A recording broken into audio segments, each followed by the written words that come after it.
今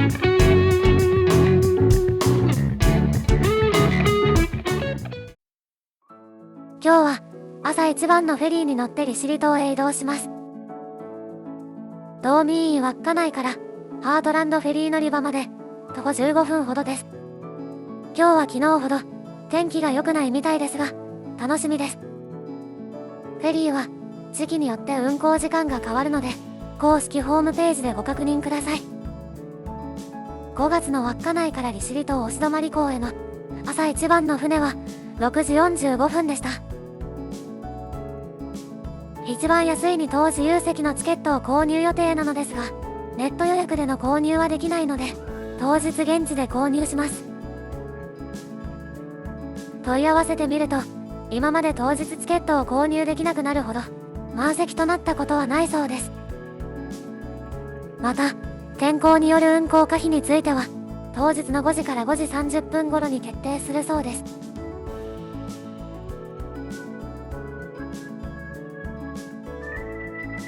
ハートランドフェリー乗り場に到着しました。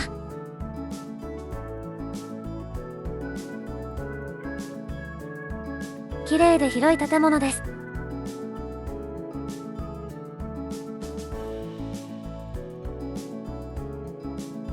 稚内から利尻島押泊港までの2等自由席の料金は片道2550円です。支払い方法は現金やクレジットカード、エディが可能です。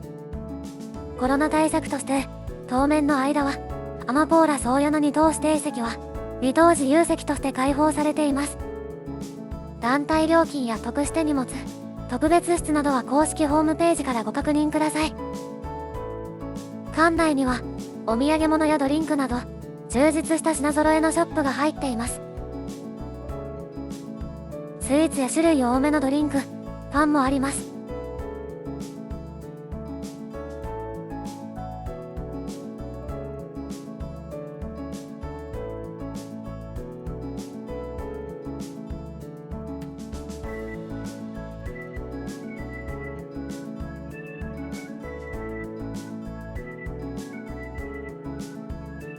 白樺通路の島民専用休憩室がありました。中が気になります。利尻レブン航路には3種類のフェリーがあります。私たちが今から乗る稚内から利尻島行きのフェリーはボレアース宗谷でした。ボレアース宗谷の紹介をちょこっとしますね。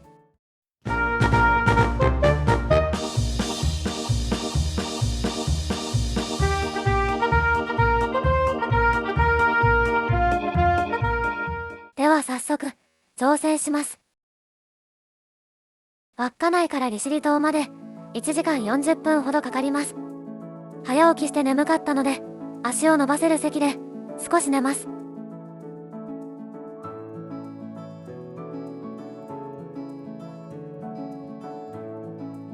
甲板で過ごすにはまだ寒かったです。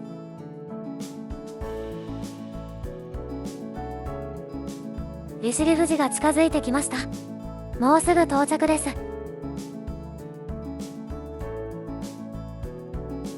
押泊フェリーターミナルも綺麗ですね。押泊フェリーターミナルには売店や飲食店が入っています。押泊フェリーターミナル前にある利尻レンタカーでレンタカーを借りて観光します。ガソリン代込みで6時間9500円でした。押泊フェリーターミナルから島を反時計回りに進んで観光します。まずは押泊フェリーターミナルからすぐ近いペシ岬、標高93メートルの岩山の岬です。形が後ろを向いたゴリラに見えることからゴリラ岩とも言われています。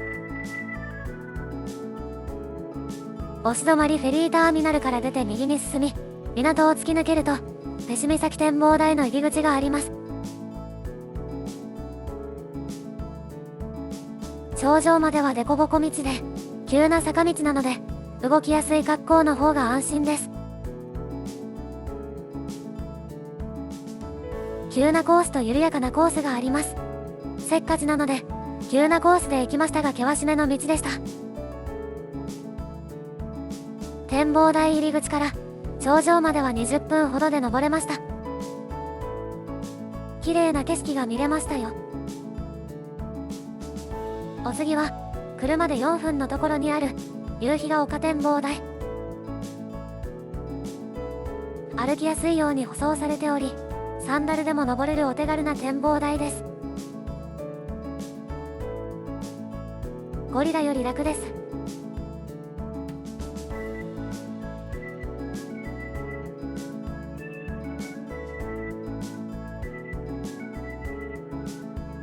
次に向かうは利尻島でしか飲めない謎の乳酸飲料ミルピス。夕日が丘展望台から車で約10分。50年以上の歴史を持つ島唯一のご当地ドリンクです。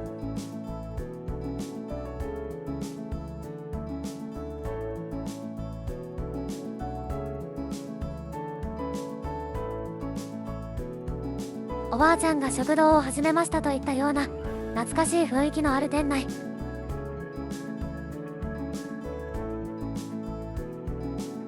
性善説に基づいた無人販売です。カルピスと薄いミルクを混ぜたような感じがしました。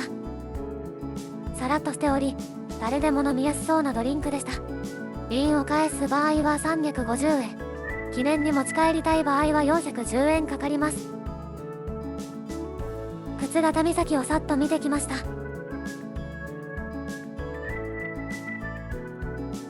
沓形岬は6月から営業するフェリー乗り場です。島民からはどんと岬と呼ばれ親しまれているのだとか。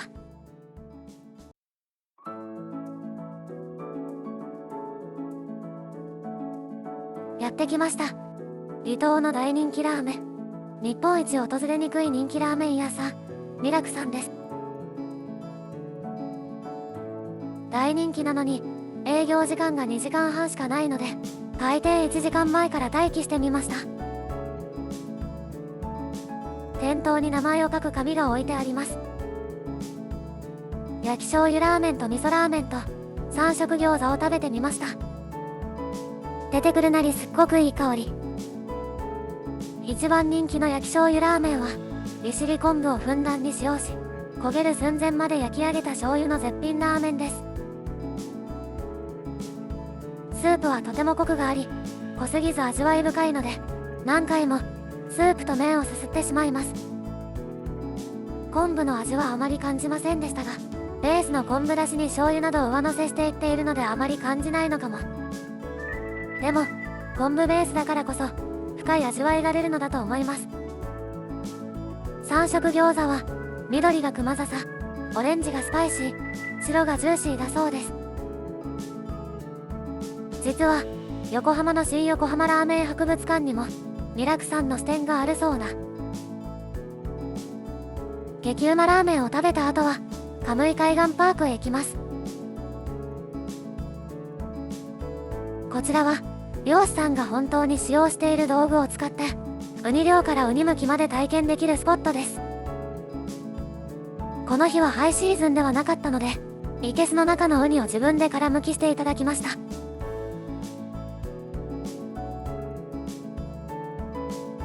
ウニの触手を見れるし、お兄さんの説明が丁寧なので安全で楽しかったです。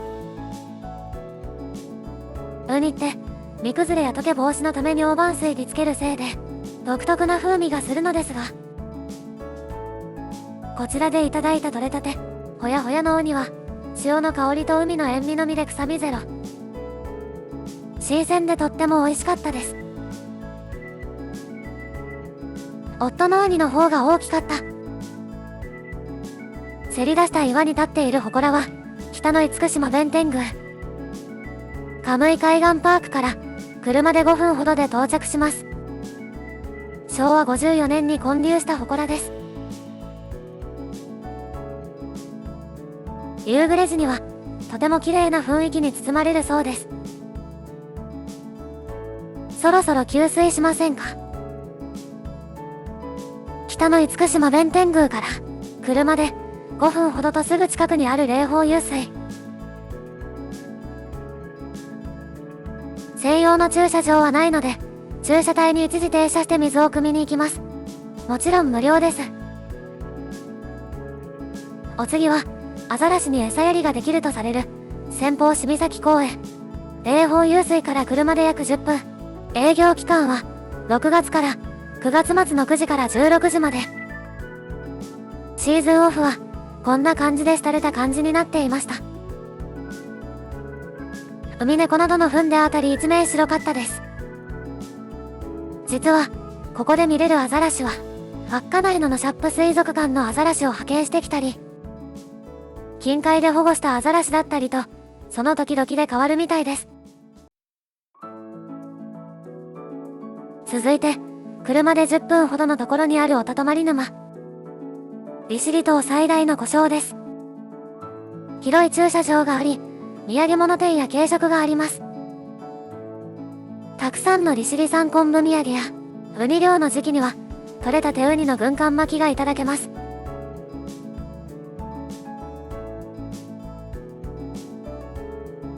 利尻富士レストハウスには、熊笹のソフトクリームや海鮮焼きがいただけます。ウミネコでしょうか。たくさん鳥が飛んでいて鳴き声がすごかったです。上皇様も訪れたことがある景勝地です。夏の澄んだ青空に見える利尻山と、雪がかぶった利尻山、どっちも見てみたいですね。続きまして、白い恋人の丘。おたとまり沼から、車で3分と近いところにあります。細めの道なので、車のすれ違いには気をつけてください。人気のお菓子、白い恋人のパッケージになっているのでこちらも人気スポット。ここでプロポーズをしたら、押し止まりフェリーターミナルの受付でプロポーズ証明書がいただけるとのことで、夫に無理やり2回目のプロポーズをしてもらいました。受付で2人で撮った写真を見せればくれるので、お手軽な証明書です。白い恋人の丘から車で約10分。このレトロな建物は利尻東京土博物館です。1913年に築造された旧鬼脇役場庁舎を再利用した建物です。建設から100年経っているのにしっかりしてます。利尻島の歩みや街の歴史が詳細に詰まった資料館でした。とりあえず、ニシンがめちゃくちゃ取れるそうです。博物館から最後の観光地である姫沼までは、車で25分ほどです。一気に北へ向かいます。姫沼は、逆さ利尻富士が一番綺麗に見えると言われるスポットです。利尻島って火山島なので、姫沼は火山活動の際にできたカルデラ湖のようなイメージがあったのですが、なんと腎臓らしいです。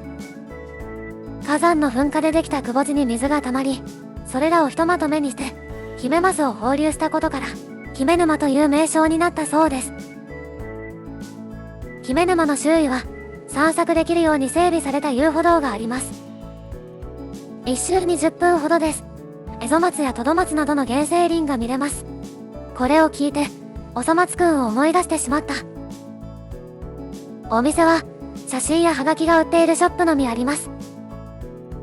利尻島をぐるっと一周して、押し止まりフェリーターミナルに戻ってきました。レンタカーを返却して、ホテルの送迎車を待ちます。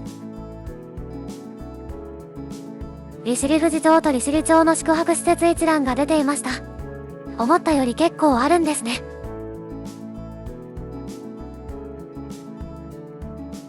船着き場を見ながらコーヒーが飲めるナイスニューのお店がありましたが、喫煙家なのでタバコ臭かった。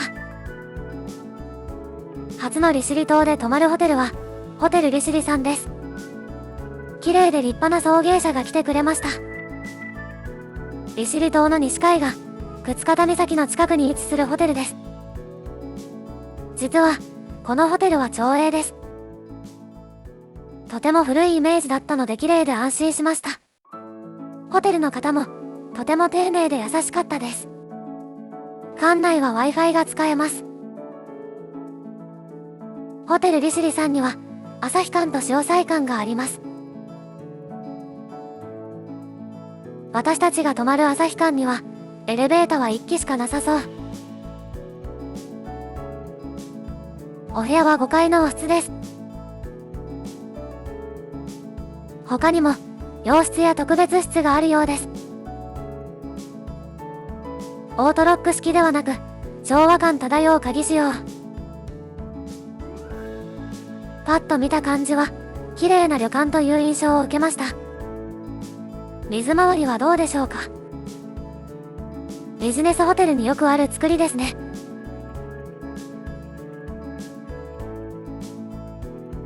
スリッパが便所スリッパ感が出てる。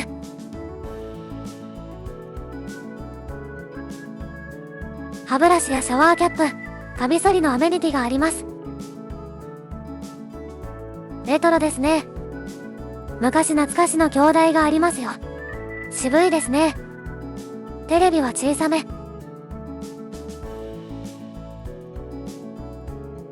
お布団はシーツを敷いて出してありましたが、押し入れの中にも置いてありました。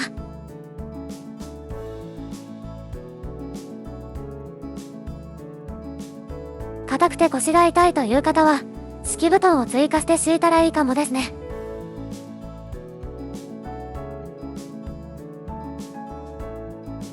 浴衣類はこちらに収納されています。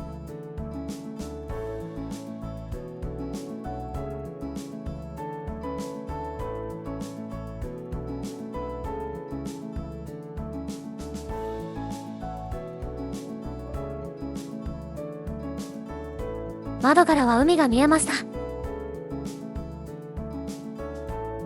晩ご飯ですが、島や地方はお店が閉まるのが早いので、ホテルに営業しているお店を聞いて出発。この日は3店舗しか営業していないとのこと。念のため気になるお店に電話して予約していきました。向かうはホテルから徒歩5分ほどのところにある居酒屋かもめさんです。私たちが行った日のラストオーダーは19時30分でした。活魚料理や七輪焼肉がいただけます。看板を見ると靴方フェリーターミナルでもお店を出しているみたいですね。時間は11時から13時までと短めです。常時日本海の海水とつなげたいけすが店の入り口にあり、新鮮な鮮魚類をいただけます。店内はウッディで温かい色合いのしっぽりした雰囲気です。このお店のルールなのか、この日の人手がなかったからなのか不明ですが、最初の注文で8割紙に一気に書いてと言われました。大将とおかみさんしかいなかったので料理を作るのに手一杯だそうです。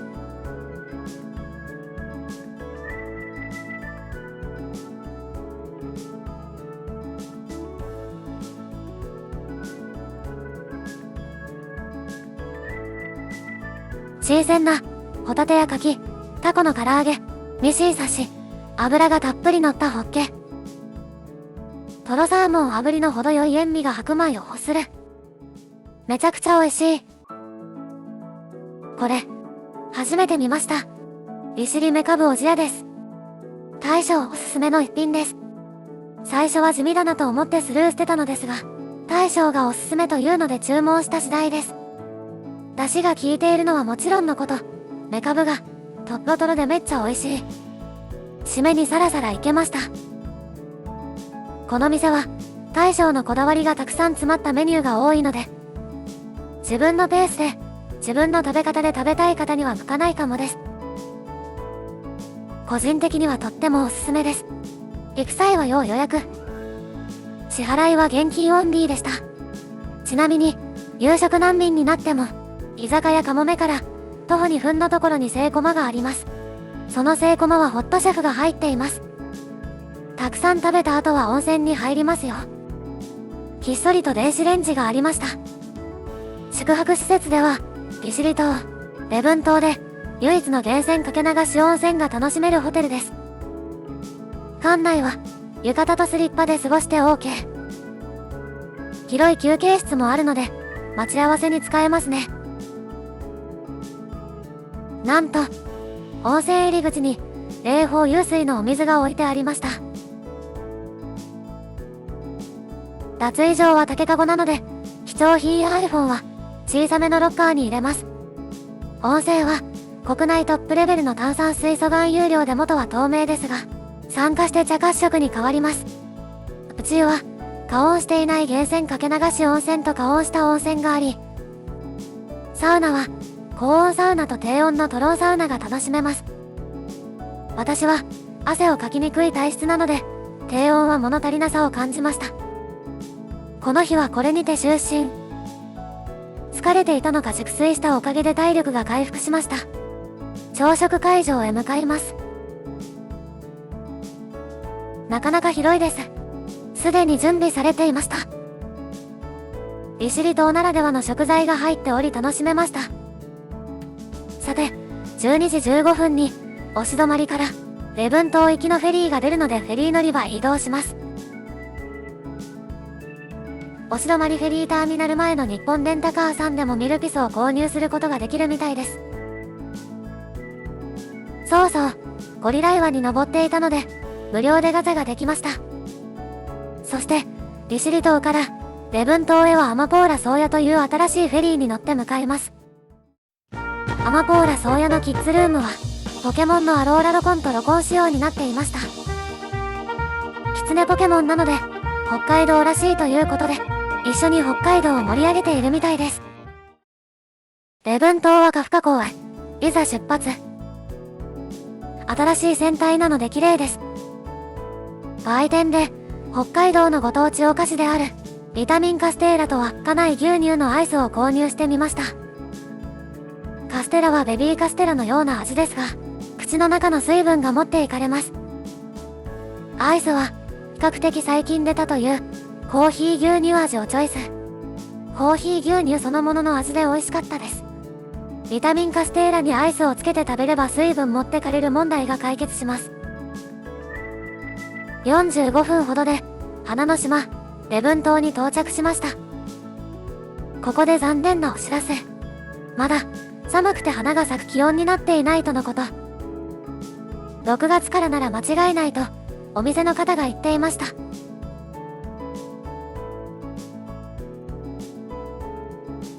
礼文島での滞在時間が3時間しかないのでレンタカーを借りてサクッと観光します。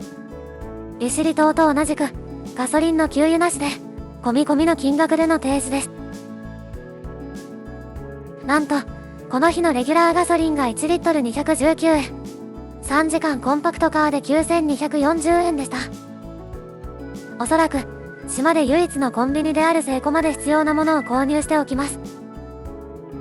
私の大好きな焼きサバおにぎりと眠気覚ましのコーヒー。時間と天気の関係でスカイ岬は割愛させていただきます。礼文島の固有種である礼文アツモリソウは5から6月がシーズンですが私たちが行った日は寒くてまだ咲いていませんでした。ということでスコトン岬とメノウ浜、桃台猫台展望台だけ観光しました。スコトン岬はカフカフェリーターミナルから車で約30分。綺麗なショップがありました。昆布ソフトを食べてみました。緑色だけど昆布臭さはありませんでした。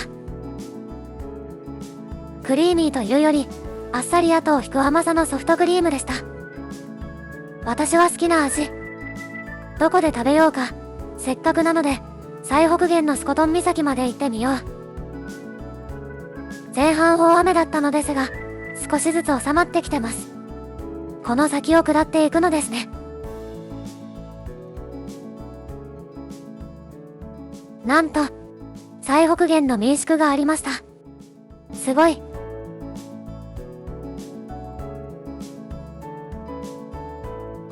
奥に見える島は無人島のトド島です。トドに見えるからトド島らしいのですがしっくりきてません。晴れ間が見えてきました。せっかくなので最北限でトイレをして次の目的地へ向かいます。普通の公衆トイレです。お次はメノウの原石が取れると言われるメノウ浜。スコトン岬から車で35分ほど。バスで行くこともできます。昔はメノウがよく見つかったとのことでそのような名前がついたのですが今では取れてないそうです。メノウの原石があっても気づかなさそうです。綺麗な浜だったので全ての石が宝石に見えました。最後は桃台猫台へ行きます。岩が桃と猫に見えると言われるスポットです。江能浜から5分ほどで到着します。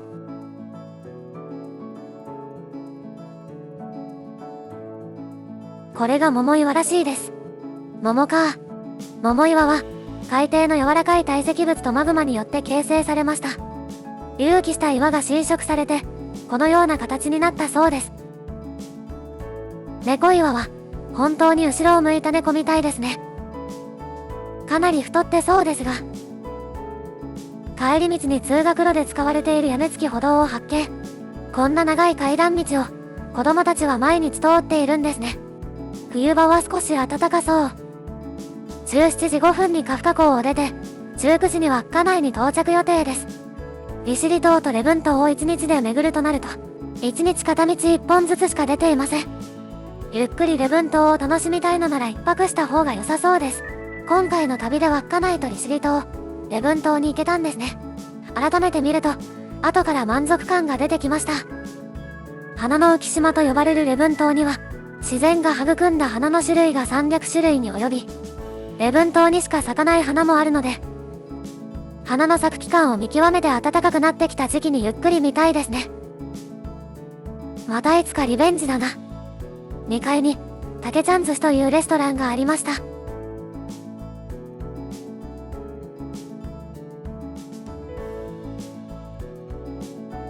ちょうど入港してきました。礼文島から稚内への帰りのフェリーはサイプリア宗谷に乗ります。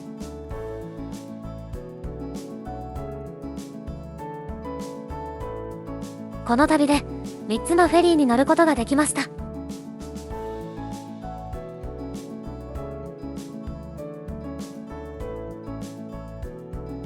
サイプリア宗谷の紹介をちょこっとします。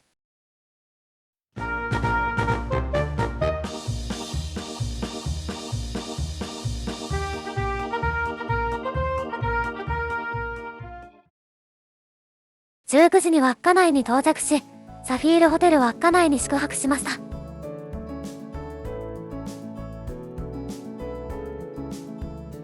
旧アナクラウンプラザホテルで、稚内で唯一のハイクラスホテルです。